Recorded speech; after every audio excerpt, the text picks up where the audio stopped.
Brad Nelson, how you doing? Doing good, Kirk. You called.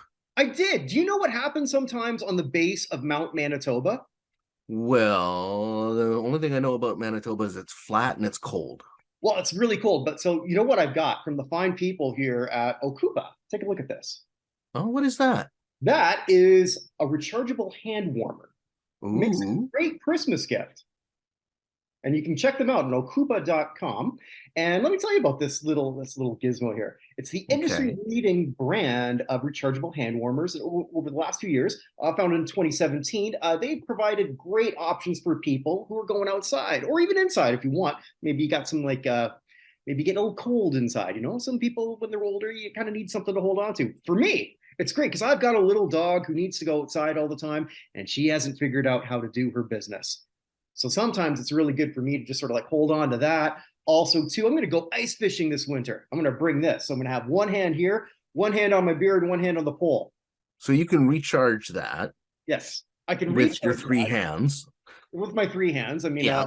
Yes. So you can recharge it. So you're not worried about any waste or anything like that. No, Because the no. regular little crushable hand warmers, you find a place to turf them once they're dead.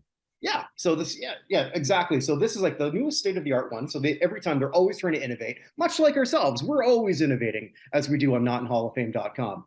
So Truly it is that. something that's very unique and it makes a great Christmas gift. And guess what? You can buy that for the Black Friday promo. But you got to do that pretty quick because it's ending on November 28th. Okay, so where do I go to get it? Okupa, OCOOPA.com. And there's a promo code Nice. Okay, hit me with the 25%. promo code. Oh, I'm yeah, gonna write this 25% down. off. Kirk 25. It's easy to remember because I'm Kirk and 25 is half my age. Nice. Nice and easy to remember. Yeah, but it's also the percentage that you get. So I think it's something that would make a great Christmas gift. I think I might give that to Andrea. What do you think? She could use it walking the dog for sure. She could use that walking the dog. You don't have a Yeah. dog, but I mean, I like, don't have a dog, you but don't I have a have cold hands sometimes, so I'm yes. gonna use your promo code. Absolutely. You can do that, Kirk 25. And yes, check this out. I'm really, really proud of this cool product. I didn't make it, but I kind of wish I did. I kind of wish I came up with this idea. It'd be a great No idea, doubt. right? It's a Yes, good idea. absolutely.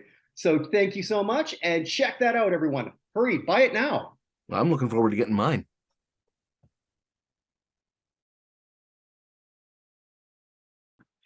Welcome to a special episode of The Buck Stops here on notinhalloffame.com. And I don't use this word loosely, but I've got a true football historian. Ken Crippen, thank you so much for being part of the show. Ken, first off, before we begin, thank you so much for being part of the special group that we had that was our mock football pro football Hall of Fame committee. And again, I've mentioned this before we went live. A few of my other people, when they saw that you were going to be part of that, they just went, "Oh!" So thank you so much for Thank being you. part of Thank you. I appreciate being invited, and I definitely had a good time participating. that. So, Ken, before we sort of like go into what you're doing now, I just want to get into like how you became a fan of pro football. Like, what was like the first sort of like big moment for you? I guess as a kid when you were thinking like, this is a sport that I want to follow. I mean, my parents, grandparents, uncle, all Buffalo Bills fans. I'm originally from Buffalo. Okay. So, it's kind of in the family. So even when I moved away, moved down to Philadelphia, the Buffalo blood was still in me. So I was always a Buffalo Bills fan. Dad was always watching football on Sundays, talking about football with my grandfather. My uncle was in sports broadcasting, so talking about football with him. So that's always been there.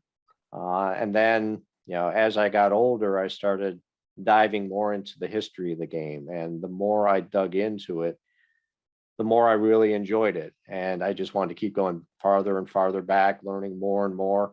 So that's really where it started. I didn't know you were a Bills fan. Are you still a Bills fan? So like when you're watching today, like is Buffalo, because I guess sort of as a historian and trying to keep everything sort of neutral, do you still cheer for Buffalo or is it kind of even at this point for you? I mean, I definitely root for Buffalo. Mhm, I usually don't advertise it as much. I mean, I've mhm. started advertising it a little bit, but usually I try to stay neutral, especially when I was running the Professional Football Researchers Association. I didn't want to show any bias in any way. I wanted to show entire history of the league as well as other leagues. So I didn't really advertise my fandom, but on Sundays I'm rooting for the Buffalo Bills. All right, so let's talk about that first before we get into what you're doing now. How did that come about, the Research Association? Because that's where I think a lot of people, when they see your name, that's where they know you from Mhm. initially. I joined them back in late 80s, early 90s, so I've been with them for a long time. In 2006, I became the assistant executive director of the association, working with Bob Carroll. And then when Bob Carroll passed away, I was elevated up to executive director, taking over for him. Then I stepped down from executive director and ran for president, and then have been president for a while until um, last December. At that point, I decided to retire from the PFRA as far as the leadership position in order to focus on the Football Learning Academy, which I know we'll be talking about. Yeah, so let's talk about that now. So for everyone who's watching and listening, the Football Learning Academy is something that I got really excited about learning that you're doing, and I can't wait till when you do a deep dive into the AAFC. Mhm. So I'm looking forward to when that happens. So tell everyone what the Pro Football Learning Academy is. The Football Learning Academy is an online school teaching pro football history, and we essentially have two missions. One is we want people to be able to take today's game and put it into historical context, but we also want to raise money for retired players. I've been interviewing retired players for a long time now, and you hear all the stories of all the medical problems that they have, struggling to pay medical bills, things like that. So I wanted to be able to use this platform in order to be able to raise money to be able to help those retired players in need. What is sort of like one of the when as a researcher and as a historian, what is one of the coolest things that you sort of learned that a lot of people may not be aware of in terms of like just the history of football? I mean, there's so much. Yeah, sorry, I didn't mean to put you on I the spot there. no, that's fine. Um, I know when I was digging into football history, one thing that really interested me is the All America Football Conference, which you had mentioned. Also pre NFL stuff, but really those war years were very interesting as far as what was going on with the NFL, what was going on with the All America Football Conference, that there were six leagues that were trying to run simultaneously in those war years. Oh, I didn't know that. There But were six? there were six. Not all of them survived. There was the original United States Football League. Red Grange was a part of that. They never got off the ground, so I Herschel refer to Walker that might as think that he's still part of that, but anyway, sorry. yeah. Yeah. But yeah, I mean, yeah, there were multiple leagues. None of them survived outside of the All America Football Conference and obviously the NFL. But there was a lot going on at that time, and then you had the quote unquote merger between the two leagues in 1950. So to me, that was the fascinating time. And when you think about it, you brought in the Cleveland Browns, you brought in the San Francisco 49ers, both teams that are still here. Mhm. Then you had the Baltimore Colts. They were not the same Baltimore Colts that came on a few years later, which are now the Indianapolis Colts. Some people get that confused, but seeing that transition from the Colts over to the Texans, over to the Baltimore Colts, there was a lot of stuff going on at that time, and to me, it was definitely fascinating. But yeah, I would say those additional leagues that tried to compete against the NFL during the war years when players were scarce because they were all deployed overseas. I haven't had the opportunity to talk to as many past football players that you have. One of my favorite interviews that I had the pleasure of doing was with Jerry Kramer a few years ago. Mhm. Uh, is there any like former player that you had the chance to talk to that was just like something that just really stuck with you that you'll never forget? And obviously, you've talked to so many, so I'm sort of putting you a bit on the spot. Like, is there one in particular that I can't believe that I got a chance to talk to that person. Honestly, there's a lot of them. Mhm. Ones that really stuck with me, I think were more of, you really saw the health issues that they were Okay. facing. Obviously, I'm not going to mention names, but Yeah. there was one player who was in such bad condition that Mhm. you could barely understand him. Others, you saw varying degrees of dementia and Alzheimer's. Right. Um, One interview, basically, I was going through his daughter, and she said that he has good days, he has bad days. When I call you, that is when he has a good day, and you better do the interview right then and there.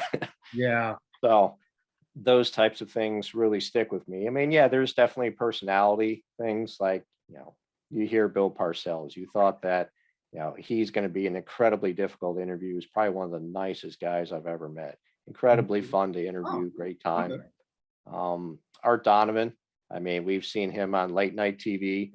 Um, Yeah, on, he's the on Letterman. Oh, yeah, he was amazing. Yes. He's the same in person. Yeah, exactly the same. And at the end of it, he's like, "Yeah, come down to Baltimore. We'll have a beer together." It was great. He says, "Yeah, just go get a case of Schlitz and come over, and we'll have fun." And Oh, when you go to Schlitz the is a beer real store and you beer? get Schlitz, they'll say, "You I didn't must even be know that meeting was a with real Donovan." beer. Well, up in Canada, we drink, sorry, real beer, but anyway. No, Well, I don't consider Schlitz real beer, but I may get in trouble for that. But that was Art's favorite. awesome. Well, I mean, I'll admit, there have been times where I just need to like find my Pabst Blue Ribbon, and that's Mhm. okay. Nothing wrong with that. Works for me. Yep.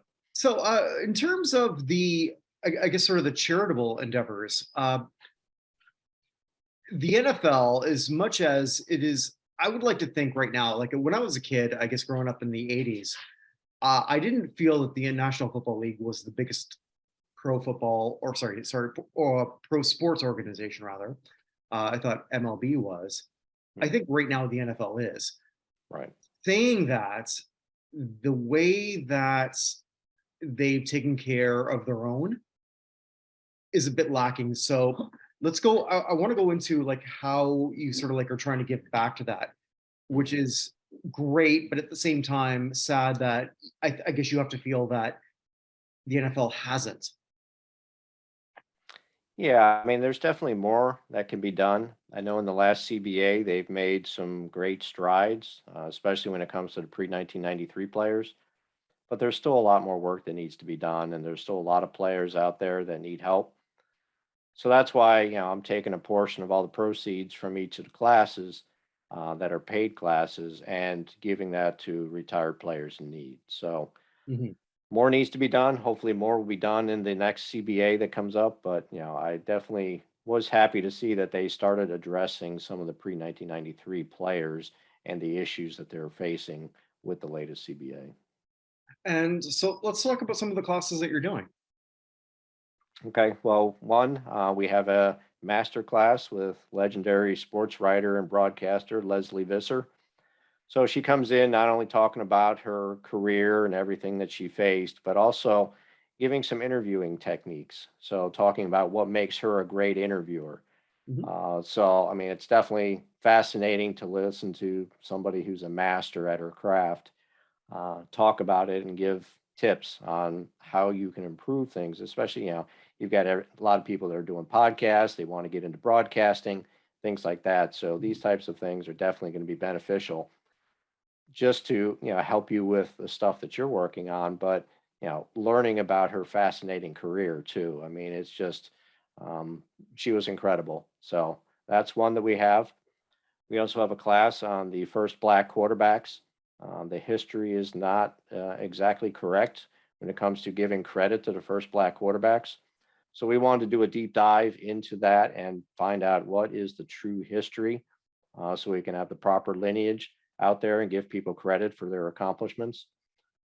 In that class, we've got two interviews, one with Lloyd Vance, who's one of the leading authorities from ESPN on that subject. And then we also have Marlon Briscoe, the first starting black quarterback in the American Football League. So we have an hour interview with him. He was very open and honest about some of the troubles that he faced. So that was definitely a fascinating interview. And then we've got lots of other interviews and also topics on various aspects of pro football history, going back to the very beginning, talking about the first forward pass in pro football history, talking about the first players, professional players of football, even going back beyond that, talking about earlier players. So there's lots of stuff in there, lots of different types of topics, lots of interviews. We're going to be doing even more interviews. So there's something there for everyone. So definitely hope that people check it out and they enjoy it. But it's not just interviews. I mean, there's going to be some like other classes that you're doing and other history lessons. Correct. Yeah. So, I mean, there are a lot of interviews there, but yeah, there are classes there, and we're going to be continually adding more classes.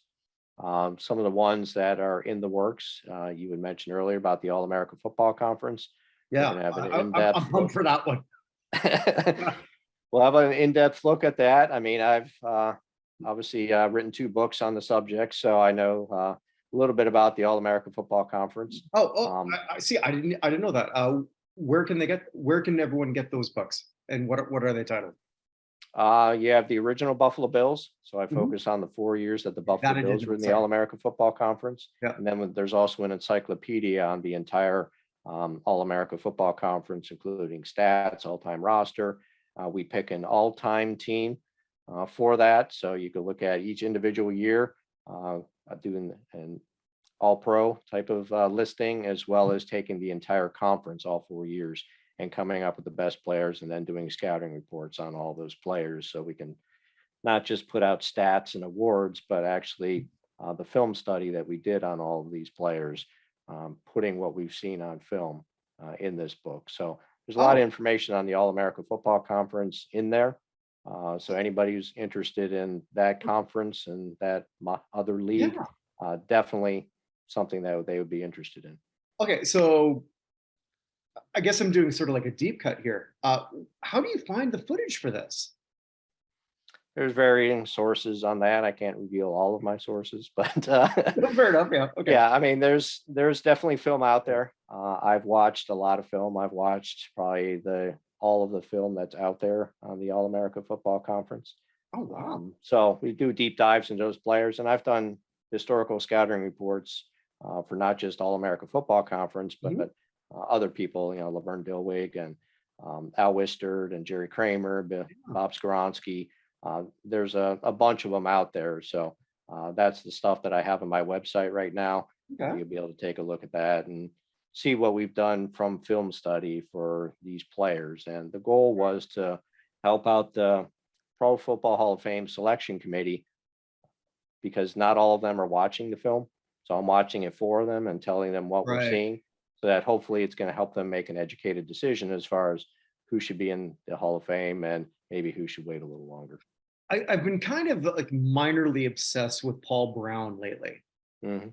And I guess just going back to the AFC, just and you would know this far better than I, just from what little I've read about him, and I'm wondering, is he in a way a precursor to sort of a modern way of thinking of where I don't care what you look like, but everything that's on the front of your uniform is all I care about. Mhm. Am Absolutely. Yeah, okay. Yeah, he didn't care about Yeah, your 'cause I skin got color. schooled with Randall Cunningham by you, so like I don't want to do Mhm. that again. Yeah.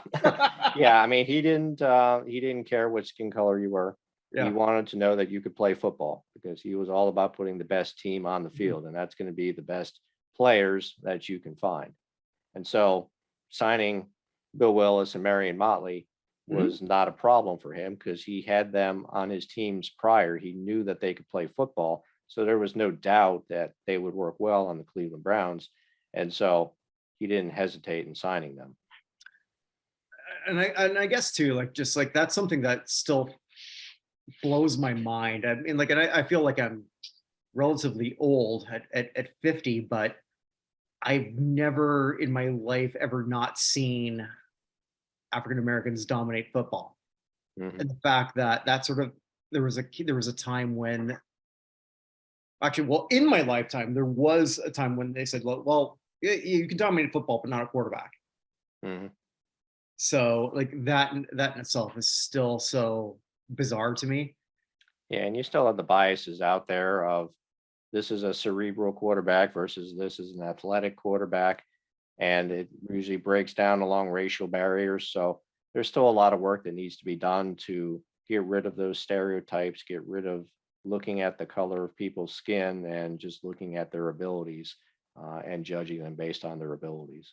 Yeah, and sometimes it cuts both ways. I was talking to one good friend of mine, who's African American, like one of my best friends growing up, and so like we said, like, did we ever think that growing up that we would say like, we could win with a black quarterback and a white running back, like thinking of Christian McCaffrey, Hmm. so Yeah, yeah, and it's amazing that we still have those conversations these days, but right. unfortunately we do, and there's, like I said, still a lot of work that needs to be done.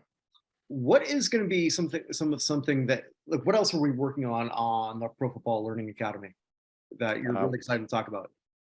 couple of flagship classes that we're going to put together. So one is strictly football related, where it's going to go from the very beginnings of football up till probably the end of the 1969 season. Mhm. So that's going to be a full length course, something that's going to be similar to what would be taught at a college or a university. So, you're looking at 10, 15 hours worth of lectures on that with quizzes and stuff like that. So you have that flagship class. Also working on another flagship class on leadership lessons that you can learn from football that apply to the corporate world. Because, yeah, you can see everything in coaching and on the players and stuff, but there's still the front office side that needs to be taken care of. And learning things like change management, learning about having the proper culture. When I was talking with Ron Wolf, he specifically mentioned that when he got to Green Bay, he had to change the culture in there because it wasn't a winning culture. They didn't have a winning mindset in the front office. And so, yeah, you can change things, in the locker room and on the football field, but if you don't change it in the front office, you're still going to struggle being able to be successful because you need all of that working in order to be able to have a successful football team. And so I want to be able to take a look at that and the crossovers between the football front office as well as the corporate America and how they work together and the lessons that you learn that apply through both of them. And there's also too, I was just on the site recently, so you got some material up with Don Shula. Correct. Yeah, we just put out an archival interview with Don Shula. It's one that I did back in, I think it was 2010. It was right after his 80th birthday. So just put that out there, and we've got a lot of other archival interviews And that Amy we're going to Trask. be. Amy Trask, we just did an Amy Trask interview. We also had Nolan Harrison, who's the senior director over at the NFLPA, the Players Union. So there's a lot of recent interviews, plus there's the archival stuff like Don Shula, and there's plenty of others that are going to be coming out. We've got Mercury Morris, we've got Ken Riley, we've got Gino Marchetti. Mhm. There's plenty of them that we're planning on releasing over the coming months. Yeah, so I think it's definitely a sort of a must for everyone who's into not just modern football, but the history of football and how we got where we are and how we're progressing. And where do you see pro football going? As someone who's sort of like watched everything that's happened in the last little while and dug deeper into the years before you were born, Mhm. where do you think it might go? Like I'll admit myself, I was worried. I think a lot when the concussion issues were happening. I thought, man, there might be some trouble, but football's never going away. Mhm. They're trying to be safer. They're trying to evolve to a more safer sport. But where are we going from here? Like in the last 20 years, we've seen certainly the boom of the offensive quarterback because of what they're allowed to do. But Mhm. where do you see that going 20 years from now? Like what do you forecast, if anything?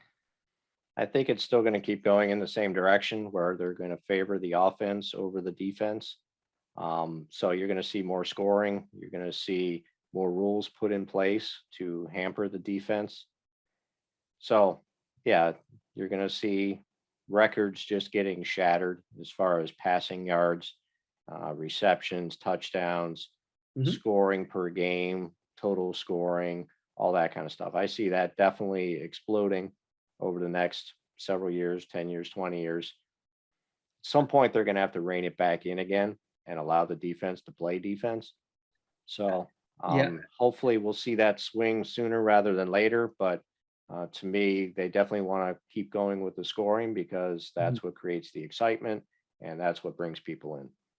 And I think that's something that we have to really understand in terms of era. So, like when we look at uh, quarterbacks, for example, we see people in the top 10 in passing statistics who don't really feel like they're top 10 players of all time. Hmm. Uh, Players like, I'll just use one, for example, someone who I like a lot, Philip Rivers. Like him a lot. Uh, but when I put his stats towards other people, then he might shatter others. But there's always going to, you always have to remember eras. Hockey's like, obviously as a Canadian, I'm pretty big on that in terms of like where 1,000 points in a career means a lot more now than it used to. Hmm. Sort of went the other way in terms of that. So as a historian, how often do you have that conversation sometimes with people when they'll throw a stat like that to you? Hmm. Like a lot? Yeah, you hear it a lot because, obviously the stats are getting higher and higher, and, we've got more games. We're up to 17 games now. And so Right. when you're comparing to a 14 game, 12 game season, obviously it's going to look different. I always say stats without context are meaningless. Right. So if you only look at one stat, then you're not really putting everything into context. I mean, just take, for example, the Ken Riley argument, Mhm. 65 interceptions. That's the beginning, end, and totality of his Hall of Fame qualifications, in most people's opinion. And some people say that he wasn't even the best cornerback on his team. That was Lamar Parrish, and he should be Right. getting consideration over Ken Riley. Well, Okay. I So look at what's your it. take on that? I don't think Ken Riley is someone that should be put in, at least not now. I think that there are plenty of other people that are far more deserving. I mean, when you look at it, you've got Ken Riley and you've got Joe Klecko. So now the bar for a Hall of Famer is being all pro once in your career. Joe Klecko had it twice, Ken Riley had it once. That is now your bar for what is a Hall of Famer. And you're basing it all off of one stat. A guy played 16 years in the league. So is it an accumulation? He averaged 4.3 interceptions a year. Is that a Hall of Famer when you take a look at it? And that's something that needs to be considered when he's being brought up in front of the full committee. I mean, you take one stat, you can make anybody look like a Hall of Famer. I always bring out Vinny Testaverde had more passing yards than Joe Montana, who's the Hall of Famer. You have to put everything into context. You have to take a look at an entire career and look beyond just the stats to see who truly belongs in the Hall of Fame. So Do you that's have somebody who, because you were in our group where we looked at where we had our mock committee, and mhm. I'm really proud of what sort of what we did, and it's our third year doing that. And again, thank you so much for being a part of it. There was a lot of us. We were fanboying. You were a part I of that. appreciate that. Yeah. Uh, but do you personally have someone who you want to champion? For me, I'm a big person on Henry Ellard. Mhm. Uh, so that's somebody who I've been, as I'm sort of doing more and more of a deep dive on that.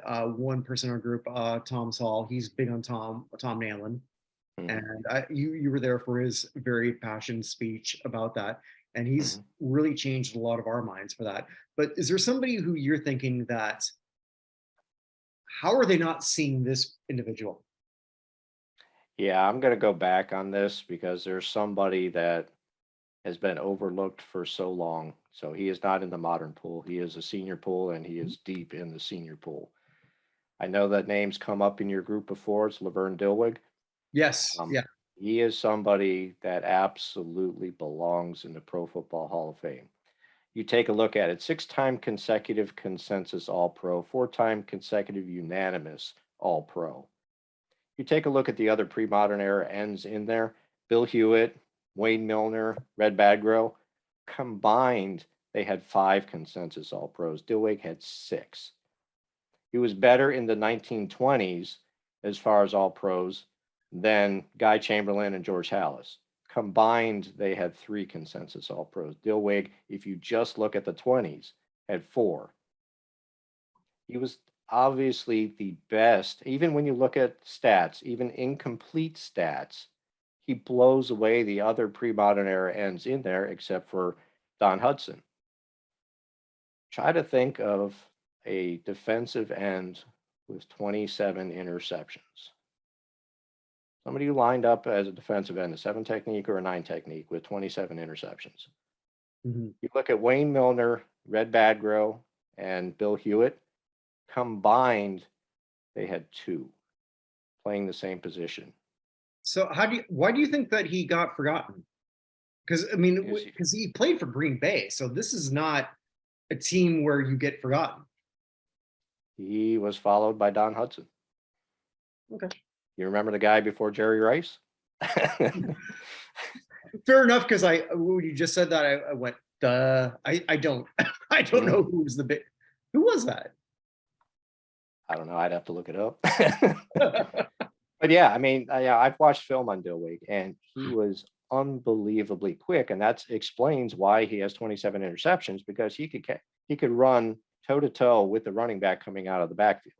He could also he was so quick he'd get in the backfield before people even knew it. So he's tackling people behind the line of scrimmage. He's So running out in pass coverage Mhm. and covering the running back and getting 27 interceptions. The only other pre-modern era end that beat him was Hudson, but he played defensive back. He didn't play defensive end.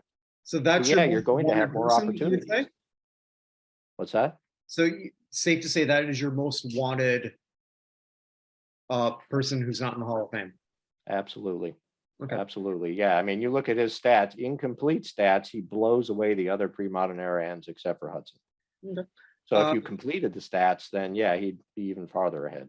okay. So same question for contributor. hmm Who would that be? Probably Clark Shaughnessy. Okay. Yeah. So I mean, you've got the guy that he didn't invent the T formation, but he took it to a new level. Mhm. And so when you're contributing something like that, where you're fundamentally changing football, it was all single wing prior to that. Yeah. So you're changing it to the T formation. That is the definition of a contributor. So to me, he absolutely belongs in there. I mean, Coriel's, I know he's up right now. Hopefully he'll get in. But yeah, the ones that are not currently the finalists, to me, Shaughnessy belongs in. I wouldn't be doing sort of like my role here if I didn't sort of promote that our mutual friend Vinny Los Mm. Manuso. I Mhm. gave him a forum where that was his last person that he promoted was Clark Shaughnessy on Vinny makes the Hall of Fame case for. Okay. To be fair, I've also said that Vinny will make the Hall of Fame case for a circle.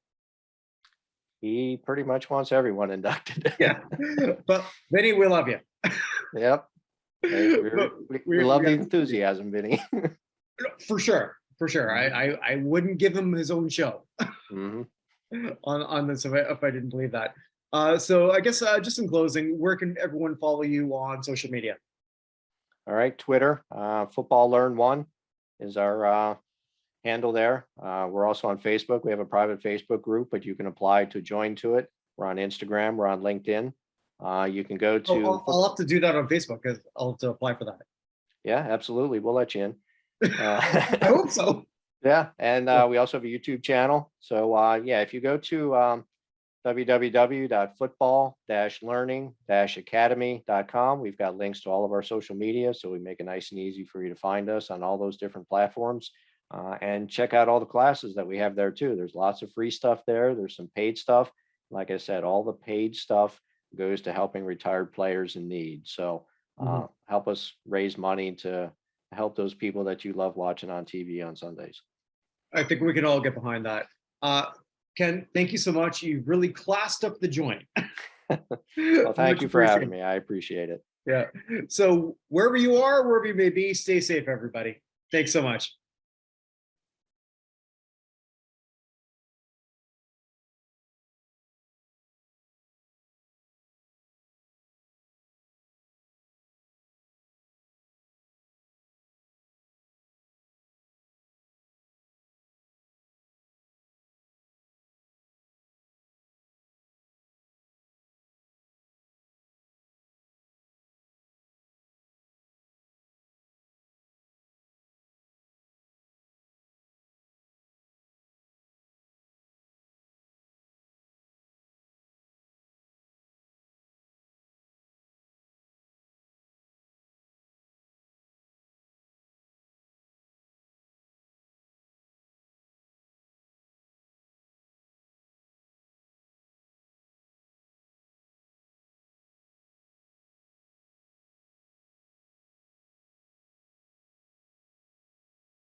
You have anything to say on that, Rumble?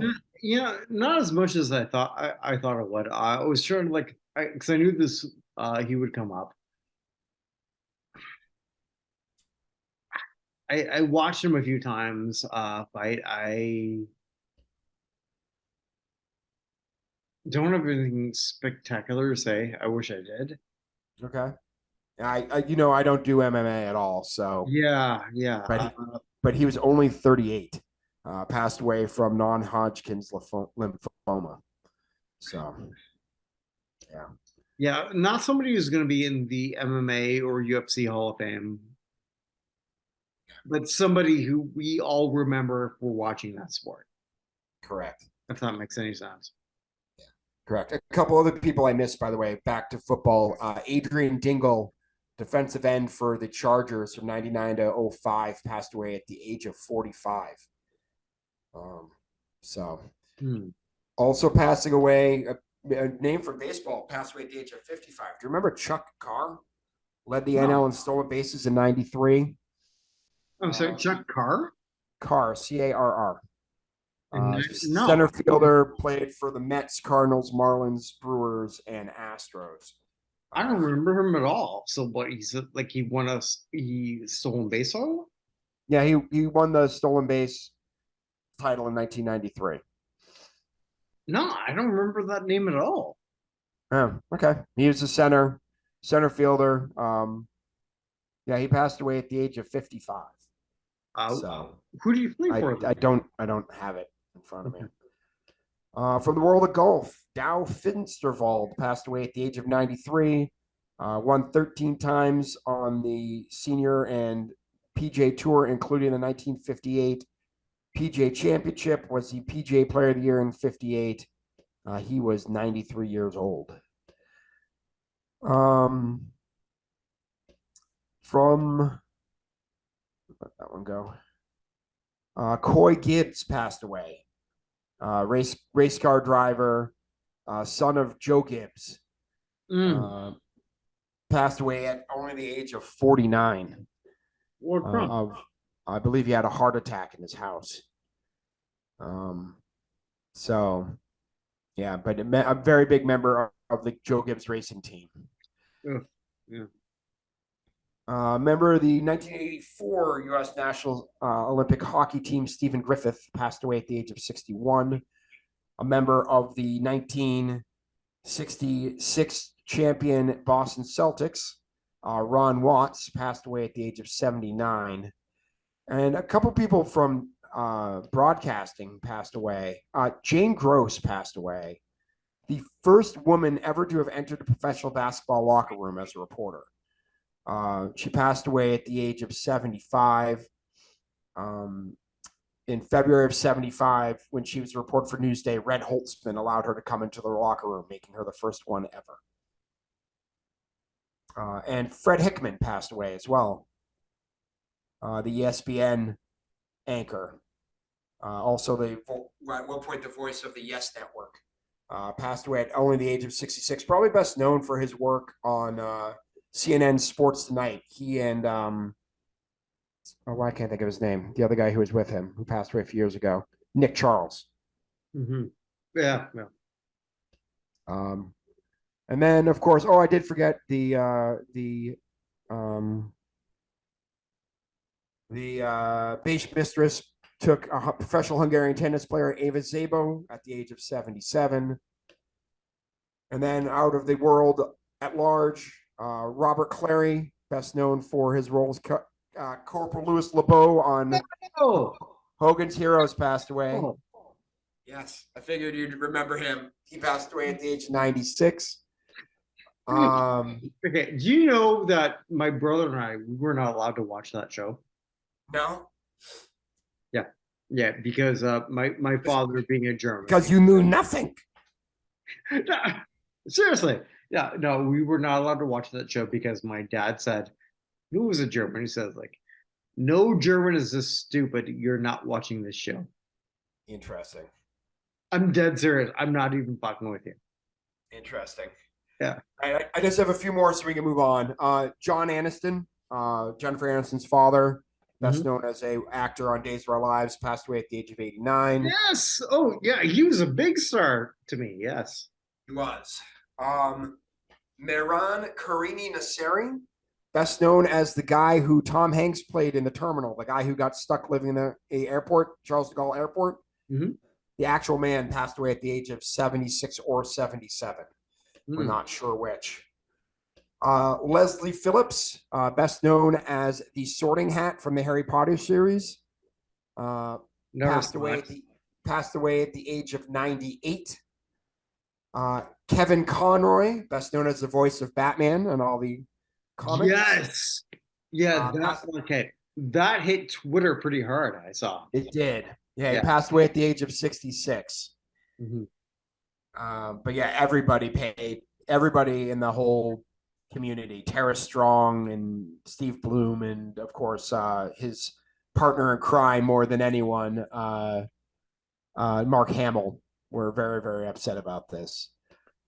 There was actually a time, I'm trying to remember which show it was, but there was a time in the 90s where he was going to be getting the lead on a TV show, and then they found out he was gay and they refused to run the show.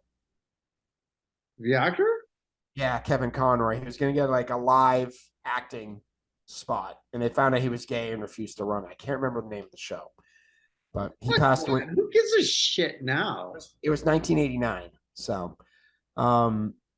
he passed away at the age of 66. And of course, the last person I have to bring him up, Gallagher. Leo Anthony Gallagher smashed his last watermelon at the age of, again, 76. So there you go. Yeah, well, he sucks. Sorry. There was an interesting time in pop culture in the United States. So, Okay, north of the border, we didn't get it either. yeah. So, anyway, all right. So that's what I'm finally through 2 weeks. We just had so many people from music who passed away this week. So, Okay, so we have. Well, usually I do my elevator up, elevator down. I'm not gonna do that. Let's just have some fun. oh, good. Fun Is good. After that long death list, I'm up for fun. Here's who's dead. So now let's we're gonna do a bet. Ooh, okay, I can do bets. Yeah. Okay. What am I down? -3. I think you're down to -3. Yeah. Okay. So, Canada, USA, out of that for the World Cup. Mm-hmm. Yeah. So let's do our bets. So, are we going to draft teams here? Yes, we are. All right. So let's just start then with let's go group by group. So each of us get Are two we from each group. We're So gonna do the- it by group. Okay. Do you want to do it? Let's just do it that way. It's easiest. Sure. Okay. So out of Group B, I'm taking the United States. So let's just start with there. Fuck, I have it. Okay, let me bring up my whole groups here. Okay. I know that's what we're doing. Oh, that's what I thought we were doing. I didn't know that's what we're doing. All right, take your time. Jeez.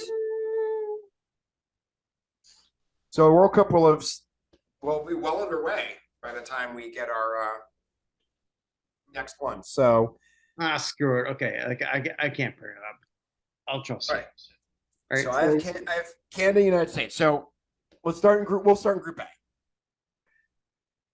I'll give you the choice here: Qatar, Ecuador, Senegal, the Netherlands. So I get first choice, and you get Yeah, Netherlands always. Eh? they are not that good right now. So Out of this group, I feel pretty good. I will take Senegal.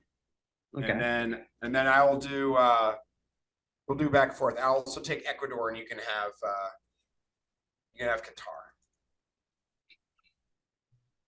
You can All have right. Qatar. That's a really bad like a movie title.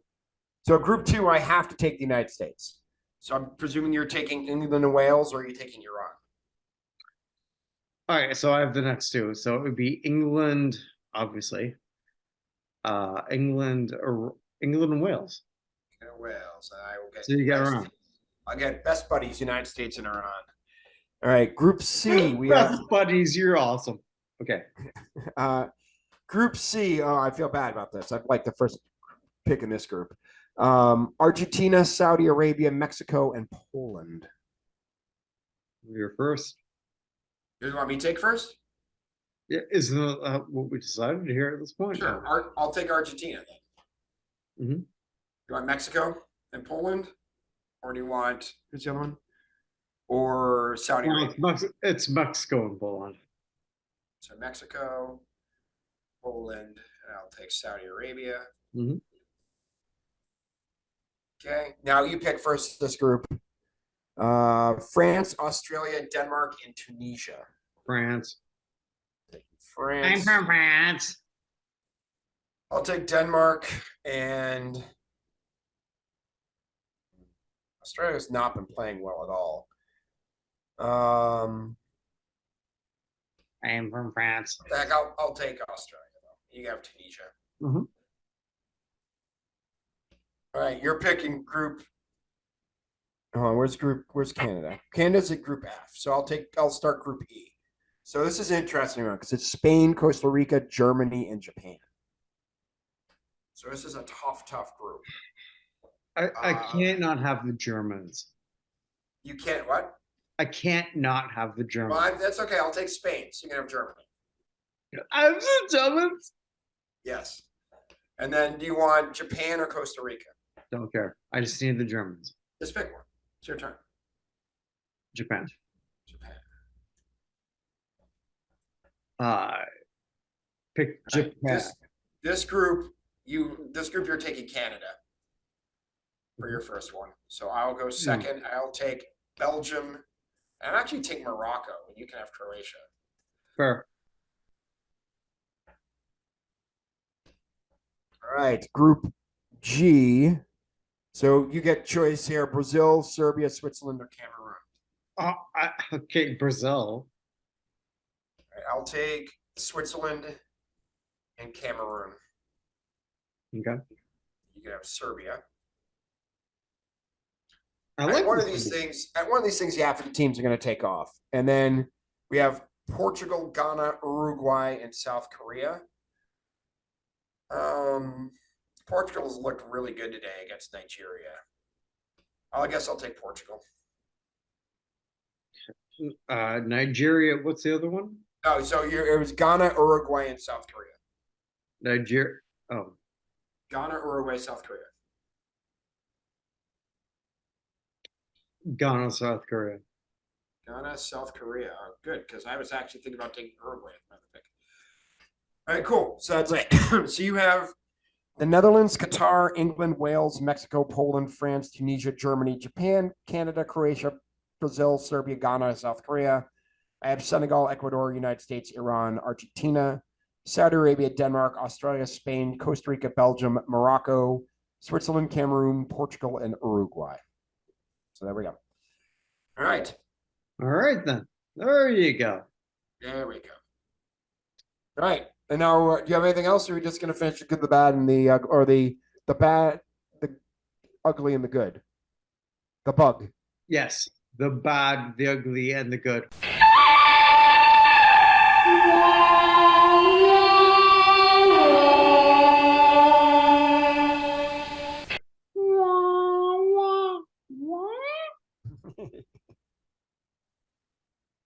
All right, so I'll start with the bad. I changed my mind around a little bit how we wanted to do this from when we talked earlier.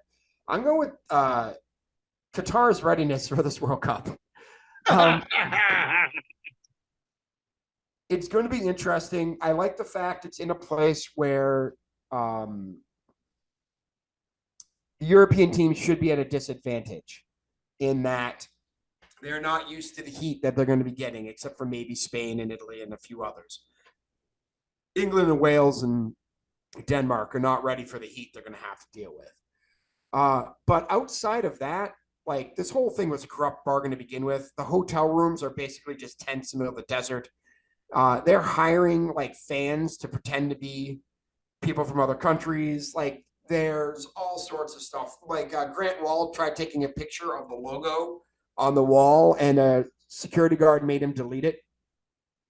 Like we're gonna see, I think, some disasters over the next 2 weeks, which I'm 100% here for. But I'm expecting this to be bad coming in ahead of time. So, okay. So I read, not I give a flying fuck one way or the other, that in terms of the U.S. logo, they're going with the rainbow thing. yes. Thoughts? I mean, that's something the players wanted to do. That's the players' decision, how they wanted to do it. They want to make So that came from the players. that came from the players. Yeah. Okay, cool. They wanted to make a statement. Up to them. We shall see. So, oh, by the way, RIP Twitter is currently trending on Twitter. That seems Again? again. Yeah. So, No, but that's interesting. Interesting. I did not know that it was something that was from the players.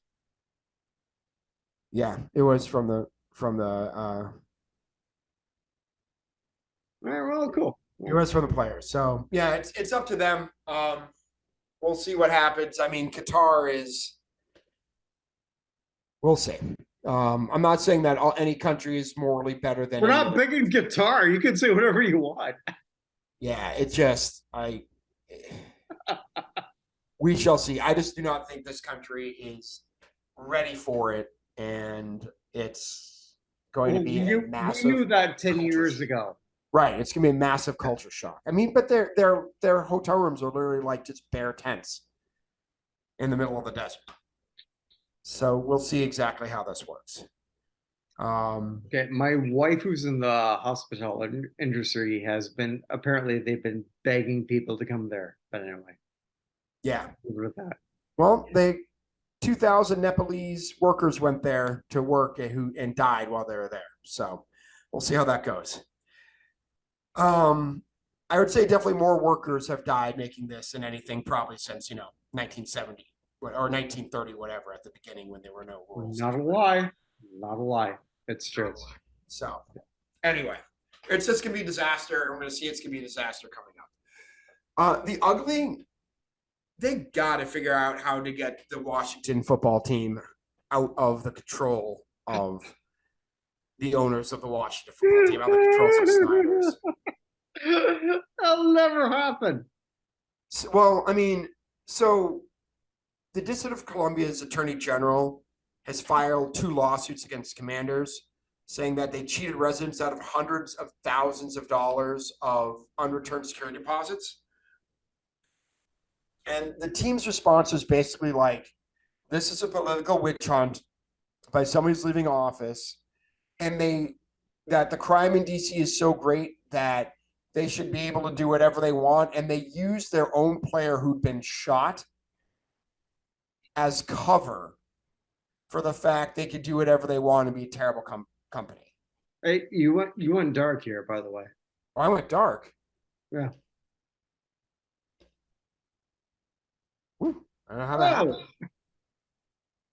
Sorry, I don't know how that happened.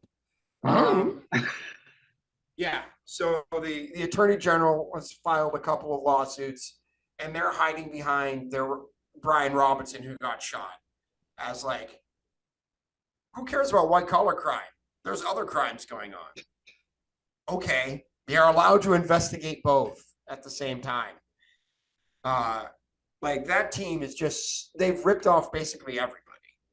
I'm going to go back to calling the Washington football team because they're not going to be the Commanders 2 years from now. There'll be new ownership and they will rebrand the team. So, but yeah, the Washington football team is an absolute utter disaster, and the Snyders have to get out of there. They have figured that out somehow. I don't know how, but they have figured it out. I think that'll happen soon. I We really shall do. see. By the way, apologies on this ugly situation to the Patriots' former offensive coordinator. I can't think of his name right now. The coach of the Raiders, Josh McDaniels, for after everybody made a big deal about how disrespectful it was the Colts hired Jeff Saturday, who had never coached above high school level, went and got his ass beaten by Jeff Saturday 6 days after he lost. He had lost the previous week to a high school team, and they went out and beat the Raiders. So good luck, Josh McDaniels. Good job signing out with a team that's so cheap. They're paying 4 previous coaches right now, so they can't afford to fire you. So you're going to be around next year, at least.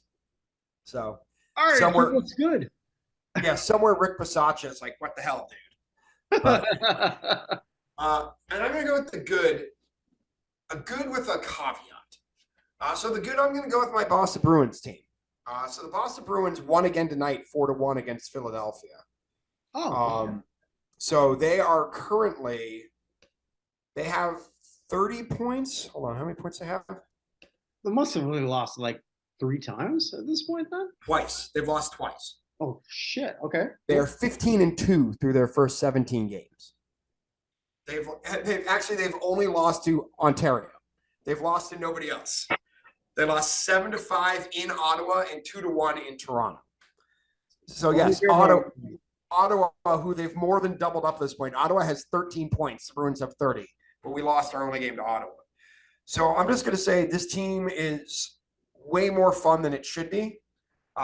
This was supposed to be the last hurrah for Bergeron, who's going to have his 1,000th point some point this week.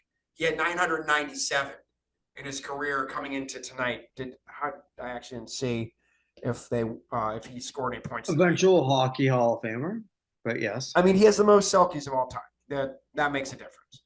Mhm. Does Bergeron had no points tonight, so he's still 997.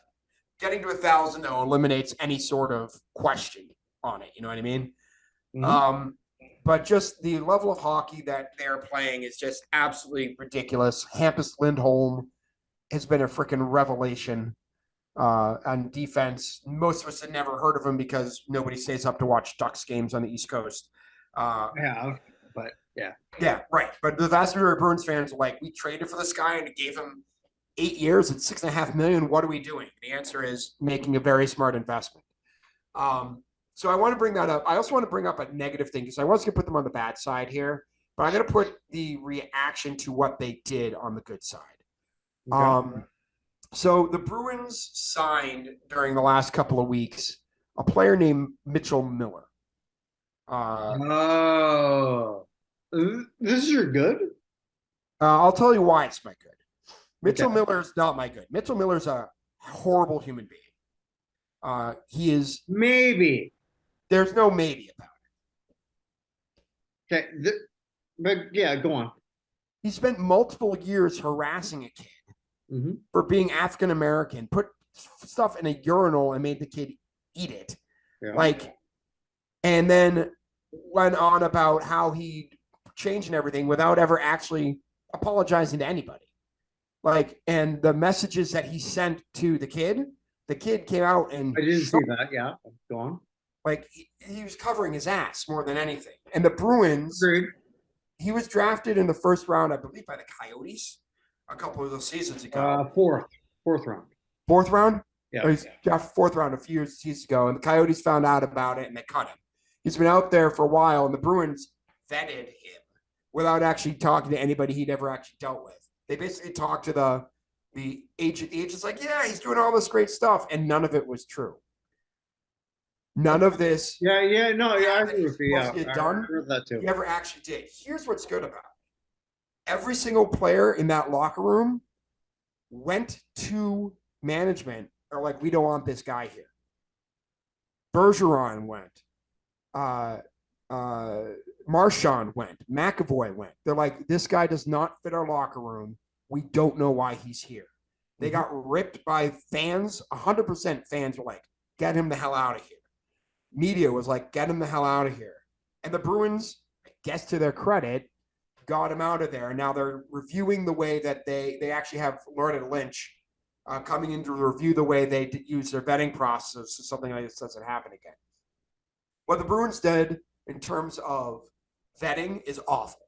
They did a terrible job vetting. I don't care. You can say allegedly all you want. There's no evidence that contradicts anything that's being said other than his agent saying he's changed.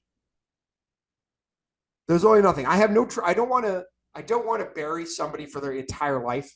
But if you want credit for changing or making progress, like let's talk about who was it? Was it Tim Hardaway, right? Yes. Okay. Go on. Yeah. Tim Hardaway had some pretty tough views on some things. Mm-hmm. Realized he was wrong, and by all accounts has gone out of his way to make amends and go through and actually get involved and change. This kid has not. It's entirely lip service. He wants to get in the NHL, fine. I have no trouble with that. He has to take the steps, though, to get there. Okay, so here's my thing with this kid. And I'm glad we brought him up.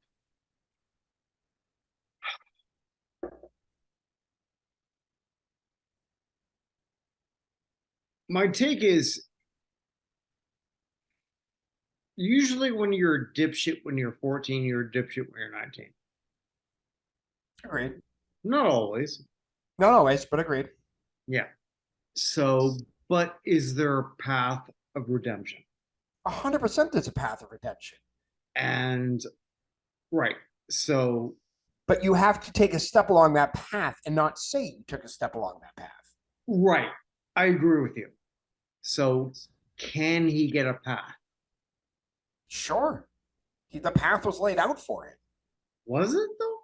Yeah. I mean, if he actually did the things that his agent said he did, where he's been involved with charities and been doing these other things along those lines, if he'd actually done that, then we're having a whole separate conversation.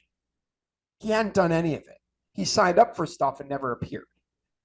It's an entire. It's an entire. Okay, I didn't know that. Okay. I'm not saying this kid is beyond redemption, right? He's an asshole. His parents are also assholes, right? This agent. Yes, but, and I'm glad you said that, Evan, because if you're doing this at this stage in your life and saying these shit, yeah, but I mean, it's his parents. Not on the same scale. Do not put them on the same scale, but they remind me of Brock Turner's parents. Like, why should 15 minutes of fun ruin his life for the rest of the time, right? That's Brock Turner's father. Same sort of situation here. They're like, he's, why would he did when he's 14 ruin? Because he hasn't made any steps to change, right? So like I said, the Bruins are doing incredibly.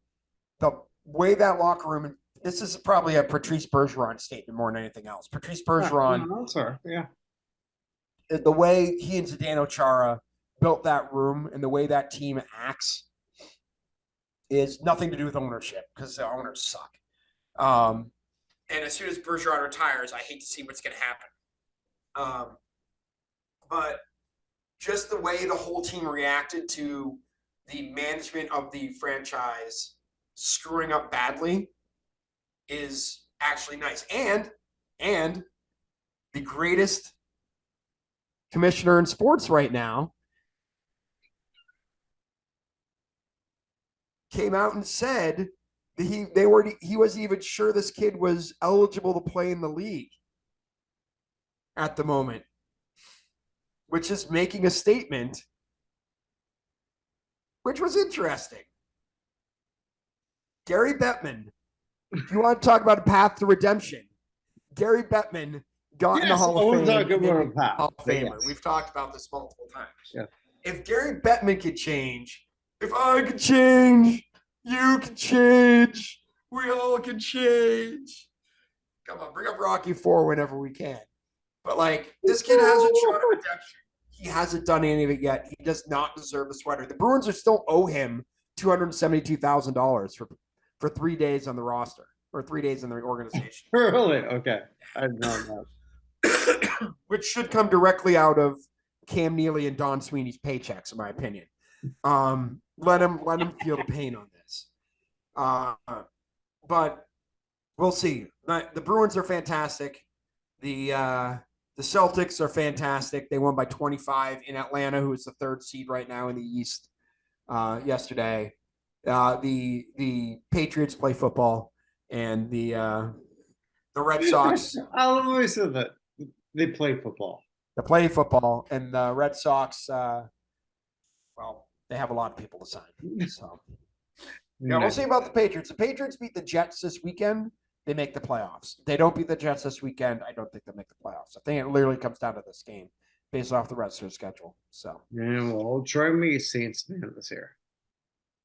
Yeah, hey, could be worse. The Buffalo and the Browns got moved to Detroit.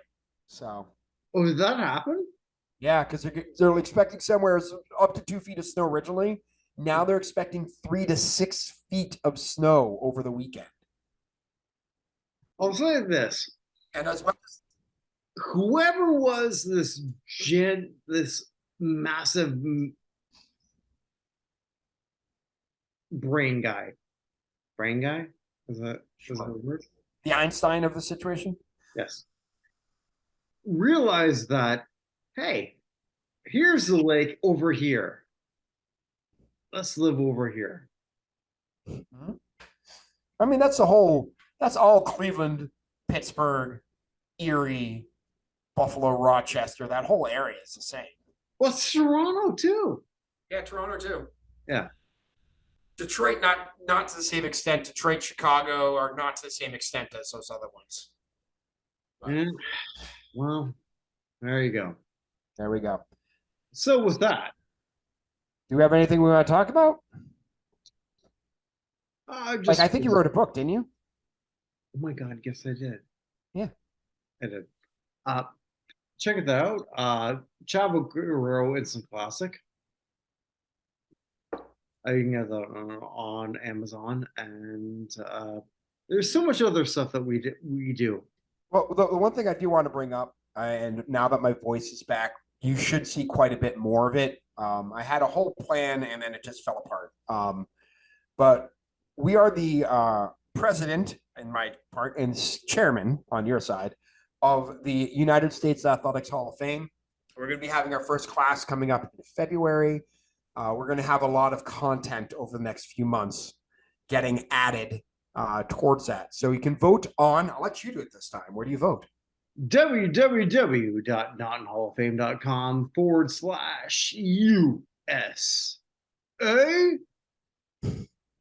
That's www.nottenhalloffame.com/USA. Vote as much as you want, as long as it's once a day. But yeah, exactly. As long as it's once a day. Yeah, your vote counts as much as the rest of ours. So no hanging chats. But that's the part that I love about this the most. Yeah, I mean, we have a commission to make sure we have the right people in front of you. But if I'm just a huge, I don't know, I'll just pick somebody random. Go ahead. I don't know, Dennis Conner guy. Like I'm a huge sailing guy for the heck of it. And I'm on the committee. Sailing keeps me away. So, my point though is just because if I'm Jan Wenner in this situation, who I care about and who are my personal friends, is not going to help you. other than maybe getting in front of everybody, but my vote is still one out of how many? How do we have? 12, 15 originally, and we compile them and put them in front of you guys. After that, it's up to you guys to vote, and each one of our votes counts just as much as yours. So, Living in Winnipeg, there's no place that can sail. there's Lake Winnipeg. It's frozen. Details. And with that, wherever you are, wherever you may be, thank you all. Take care, guys. All right, take care.